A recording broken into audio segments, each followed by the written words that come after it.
네, 수출이 지난달에도 호조를 이어갔습니다. 두 자릿수 증가율이 7개월째 이어졌는데 이번 달도 반도체와 선박이 호조를 이끌었습니다.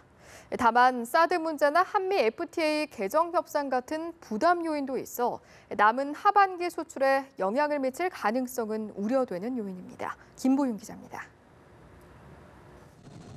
지난달 수출액은 488억 5천만 달러로 1년 전보다 20% 가까이 증가했습니다. 수입은 382억 달러로 무역 수지는 106억 달러 흑자였습니다. 수출이 9개월 연속 늘어난 데다 올해 들어 내내 두 자릿수 증가율을 보이면서 수출이 완전 회복 국면에 접어든 게 아니냐는 관측도 나옵니다.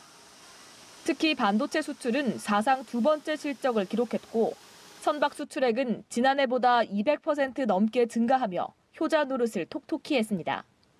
하지만 상황이 밝은 것만은 아닙니다.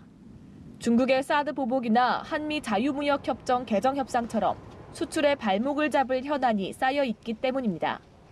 실제 7월까지의 대미 무역 흑자는 미국의 계속된 반덤핑 등 보호무역 압박에 지난해보다 50억 달러 이상 줄었고 최대 수출 시장 중국으로의 수출 비중은 감소 추세입니다. 정부는 각종 보호무역 조치 등 무역 피해 접수는 줄어드는 반면 수출은 계속 늘고 있다며 수출 증가를 낙관합니다.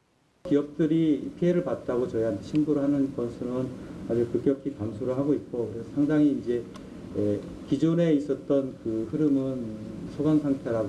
하지만 하반기에는 반도체 가격 급등의 기저효과가 약해지는 데다 부진한 자동차 수출도 뚜렷한 돌파구가 보이지 않아 수출이 지금의 호조세를 이어갈 수 있을지는 미지수란 분석이 적지 않습니다.